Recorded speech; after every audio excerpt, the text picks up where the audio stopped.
Well, we recorded a video, and this guy right here messed it up, so we're going to record the same video again. So in this video, we're going to talk about the value ladder and a sales funnel in general, and why it is important for businesses, and why we like to explain that to our clients, and for clients that we're currently or trying to sign up as well. And well, first of all, my name is Erlen. My name's Ryan. So the value ladder, what it is it's a small commitment that you need to. It starts off with a small commitment that leads to more and more purchases that gradually increase in price over time. Exactly. And builds customer loyalty and everything that's involved with the sales funnel on the back end. Absolutely. So what he just said, he just took out my words. But anyway, well, we just talked like 10 minutes about it. That's very So we got a really good opportunity here to condense it. That's exactly right. So the main reason why we like to talk about it is because I just went through a value ladder or a sales funnel myself right before coming into this meeting, and it was actually with a chiropractor, which he started. I met him at a networking event. We talked about marketing. He knows a lot about sales funnel, which I was really surprised. And then he told me that there was an equipment that he uses that NASA uses, and it's super high tech. And he told me like, you know what, you should get an assessment, and you should definitely take a look at. You fell for it. I did not fall for it, just because I wanted to know what his steps were. Like, how much was I worth as a client for a chiropractor? Just because I don't have one right now. And what was the initial offer for the micro commitment? So the micro commitment was a $20 assessment, which included taking a look at my back and seeing where I had tension, and it wasn't necessarily an X-ray. It was just an assessment, taking a look at where I was tight and things like that.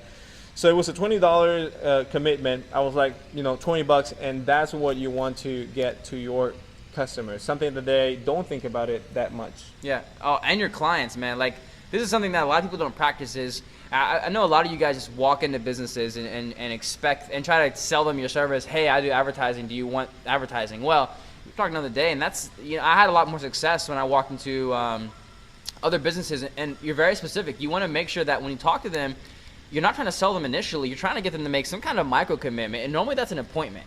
In our particular industry, you get an appointment with the business owner, and then you can take it from there. Maybe they want to pay for your services, maybe they don't, whatever the case may be. If it's for your client or you're doing it for yourself for your client, you always have to start small. Whether it's a $20 assessment from a physical standpoint that leads to other sales, which it does. Yes. So going back to my story, so after I got the assessment, I was in the appointment, and I was talking to a lady, and she was telling me that I had some tension in my neck and on my lower back, and I was like, okay, well, what's next? And she was like, well, I really recommend that you get some X-rays, just so that you can see your entire spinal cord and figure out what's wrong with you. And I was like, well, I do want to see that, just because I had a soccer injury about 3 years ago.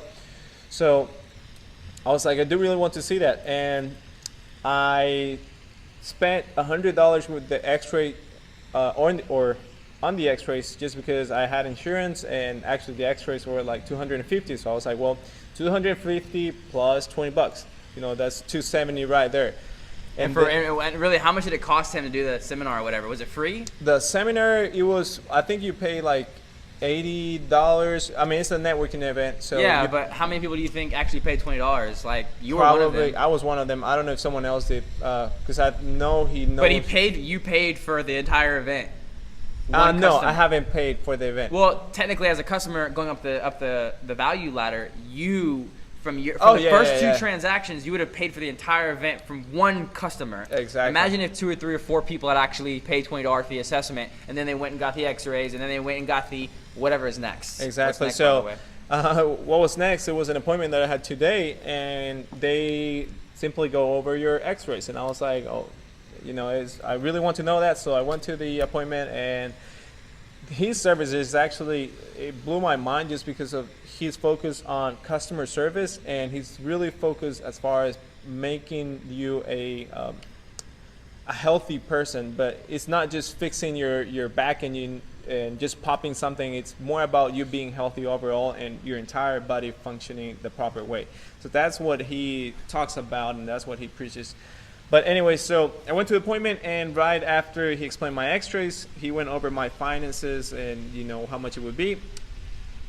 If I did the entire treatment with him, it would cost me about $1,800. In payments? I could do it in payments, and if I paid it up front, it was like $1,600. So it's pretty much about $150 a month, which, as I told you, like, that's initially what I wanted to see. How much was I worth as a client to him? So, you know, that could be applied to me, that could be applied to him, and, you know, so many other people. But that's the importance of the value ladder. Yeah. You start with something small, and you get them to something expensive. Some example that I'm thinking that could be applied, for example, in the restaurant industry. You want to start with a small appetizer, you know, because most of the people, well, at least me, I don't normally buy appetizers just because it's almost the exact same price as an entree. So Yeah, I'm it always is, like, yeah. Why even buy the appetizer? yeah, why even buy the appetizers? So, you know, I've seen some restaurants where they just offer you something small, and then, you know, it's the entree, and then it's the dessert, and the dessert can be something. Well, I'm sure like plenty of you have, you know, clicked someone's advertisement and it said download my free ebook. Yeah. That's the very start of that's the beginning of a value ladder right there. Is they're getting you to buy to download something, so you've established some sort of trust with the person, some sort of relationship, and then now they can show you more of their products, and eventually you may end up buying one or two or three and so forth, and that goes directly into a sales funnel, which we'll cover in the next video. So, thank you so much for watching this video. Again, my name is Erlen, My name's Ryan. and we hope you enjoyed this content. If you do, please hit the bell right under Brian, probably, or Brian, not Brian, Ryan, right underneath Ryan. And if you have any questions as far as you know, any industry or something, Yeah, really anything that's relevant to digital marketing, whether you're a business owner or you're an actual agency owner like us. If you have any questions, you want us to cover something particular, let us know, and we will definitely do that. awesome. So thank you so much. Really appreciate it. See you in the next video.